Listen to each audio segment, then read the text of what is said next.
Break के बाद आपका स्वागत है। वहीं अग्निपथ पर बवाल, मायावती के निशाने पर मोदी सरकार, जहां अखिलेश ने भी साधा सरकार पर निशाना। उन्होंने लिखा कि कैमूर में यात्रियों से भरी इंटरसिटी एक्सप्रेस में आग लगा दी गई। इन प्रदर्शनों की वजह से सड़क के साथ ही रेल यातायात भी।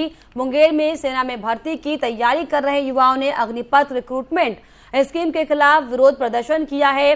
प्रदर्शनकारी टूर ऑफ ड्यूटी को वापस लेने की मांग कर रहे थे। उनका ये कहना था कि सेना में सिर्फ 4 साल के लिए नहीं जाएंगे।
वहीं कांग्रेस सांसद राहुल गांधी से पूछताछ के विरोध में पिछले कई दिनों से कांग्रेस कार्यकर्ता प्रदर्शन कर रहे हैं। बुधवार को कांग्रेस ने आरोप लगाया कि दिल्ली पुलिस ने एआईसीसी दफ्तर में घुसकर कांग्रेस कार्यकर्ताओं और नेताओं से मारपीट की।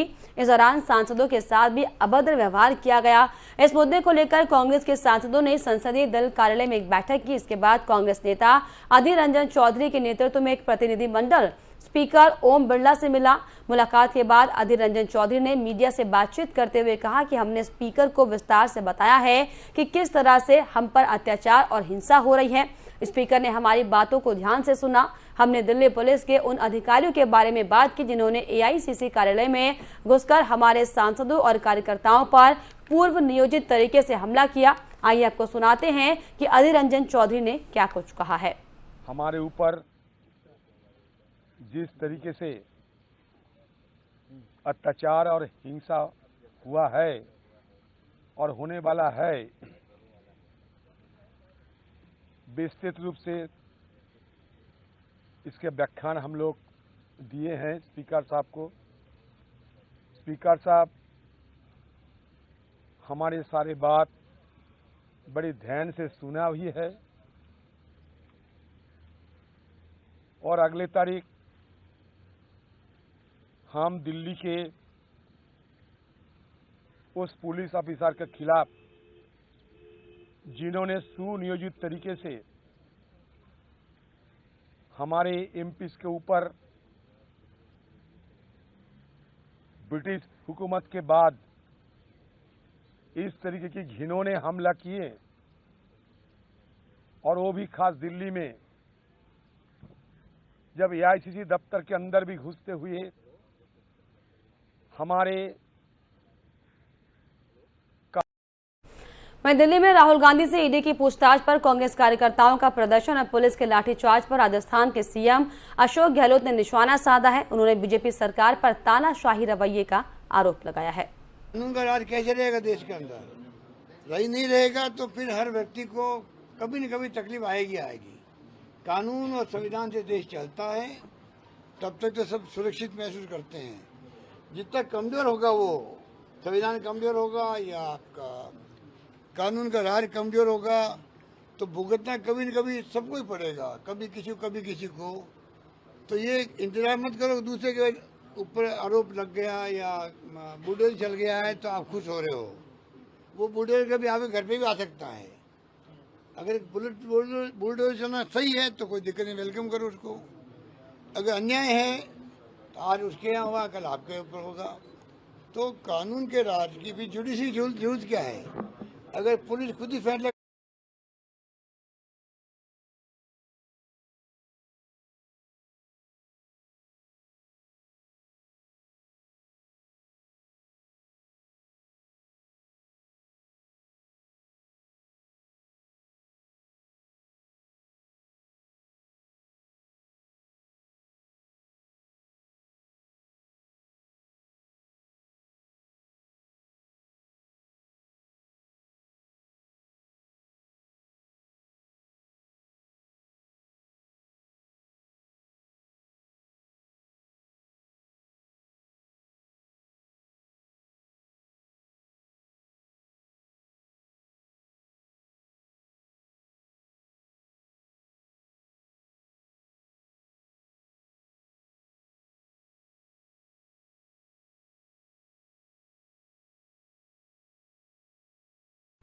सुप्रीम कोर्ट ने आज उत्तर प्रदेश सरकार और उसके अधिकारियों को उन याचिकाओं पर 3 दिन के भीतर जवाब दाखिल करने का निर्देश दिया जिनमें आरोप लगाया गया है कि पिछले सप्ताह राज्य में हुई हिंसा के आरोपियों के घरों को अवैध रूप से गिराया गया। अदालत ने कहा कि सब कुछ निष्पक्ष होना चाहिए और अधिकारियों को कानून के तहत निर्धारित प्रक्रिया का पालन करना चाहिए। जस्टिस AS बोपत्रा और जस्टिस विक्रम नाथ की पीठ ने यह कहा कि नागरिकों में ये भावना होनी चाहिए कि देश में कानून का शासन है। मामले में सुनवाई अब अगली सुनवाई मंगलवार को होगी।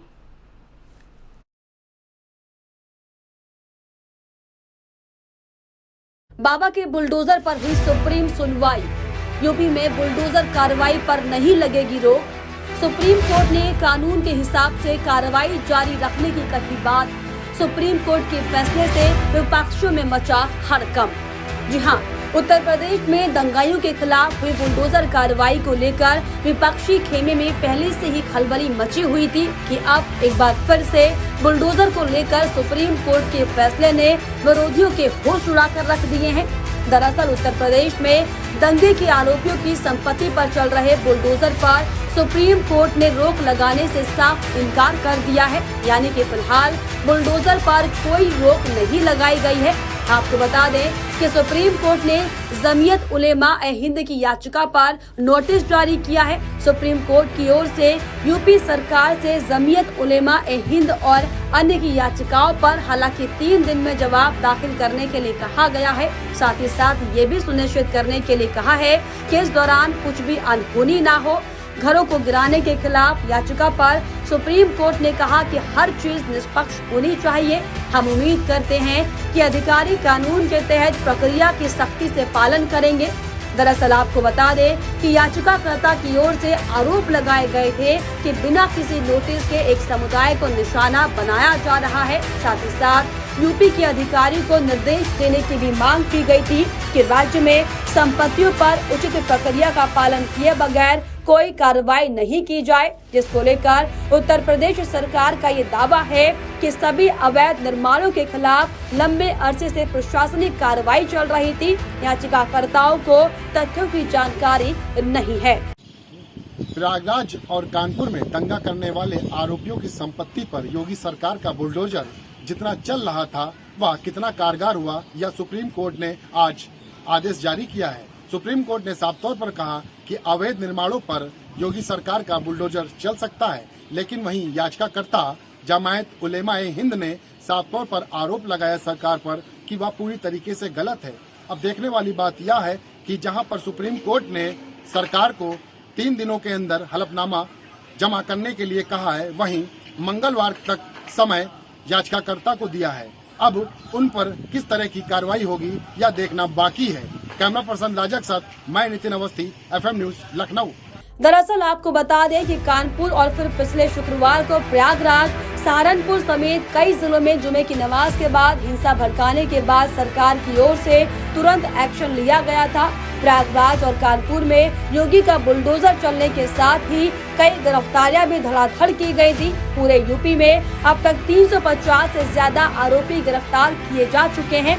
शहर शहर उपद्रवियों के पोस्टर लगाए जा रहे हैं, जिसको लेकर बुलडोजर एक्शन पर जमीयत उलेमा की आपत्ति सामने आने के बाद सुप्रीम कोर्ट में दरअसल याचिका लगाई गई थी, जिसको लेकर सुप्रीम कोर्ट ने फिलहाल इस कार्रवाई पर रोक लगाने से इनकार कर दिया है। ऐसे में अब सभी की निगाहें कल फिर से होने वाले जुमे की नमाज पर टिकी हुई है कि नमाज के बाद पिछले हफ्ते जैसी स्थिति दोबारा ना बन जाए। हालांकि इसको देखते हुए यूपी पुलिस शहर शहर और गांव-गांव में तैनात की गई है। चलिए आगे बढ़ेंगे। अगर कोई व्यक्ति गलत तरीके से सड़क पर खड़े किए गए वाहन की तस्वीर भेजता है तो उसे 500 रुपए का इनाम मिलेगा। सरकार जल्द इस तरह का एक कानून लाने जा रही है। वहीं पार्किंग गलत तरीके से करने वाले वाहन मालिक को 1000 रुपए का जुर्माना देना होगा। केंद्रीय सड़क परिवहन एवं राजमार्ग मंत्री नितिन गडकरी ने आज इस बाबत जानकारी दी। दिल्ली में एक कार्यक्रम को संबोधित करते हुए नितिन गडकरी ने कहा कि वो सड़क पर गलत तरीके से वाहन खड़ा करने की प्रवृत्ति को रोकने के लिए एक कानून लाने पर विचार कर रहे हैं। केंद्रीय मंत्री नितिन गडकरी ने कहा कि मैं एक कानून लाने वाला हूं कि रोड पर जो वाहन खड़ा करेगा उस पर 1000 रुपए का जुर्माना लगाया जाएगा। वहीं गलत तरीके से वाहन खड़ा करने वाले की तस्वीर खींचकर भेजने वाले को इनाम में 500 रुपए दिए जाएंगे। मंत्री ने इस बात पर दुख जताया कि लोग अपने वाहनों के लिए पार्किंग की जगह नहीं बनाते हैं, इसके बजाय वे अपना वाहन सड़क पर खड़ा कर देते हैं।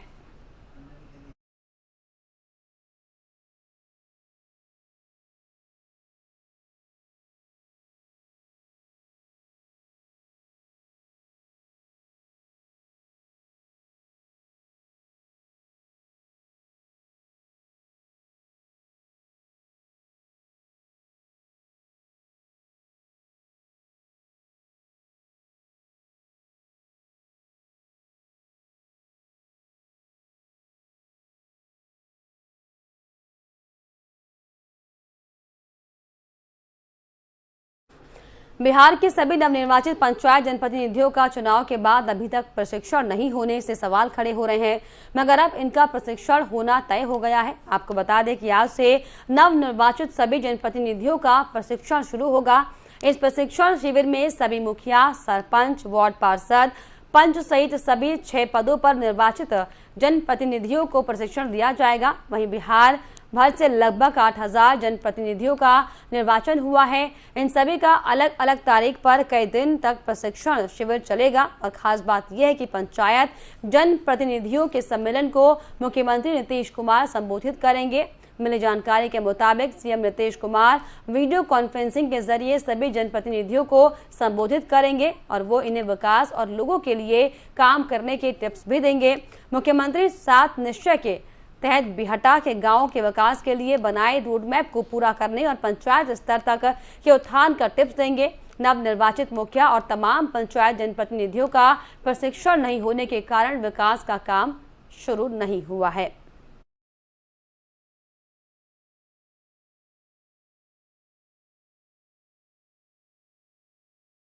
उत्तराखंड के मुख्यमंत्री पुष्कर सिंह धामी ने आज देहरादून में प्रेस वार्ता करते हुए अग्निपथ स्कीम के लिए पीएम मोदी का शुक्रिया किया। वहीं सीएम धामी ने प्रेस वार्ता करते हुए क्या कुछ कहा, आपको सुनाते हैं।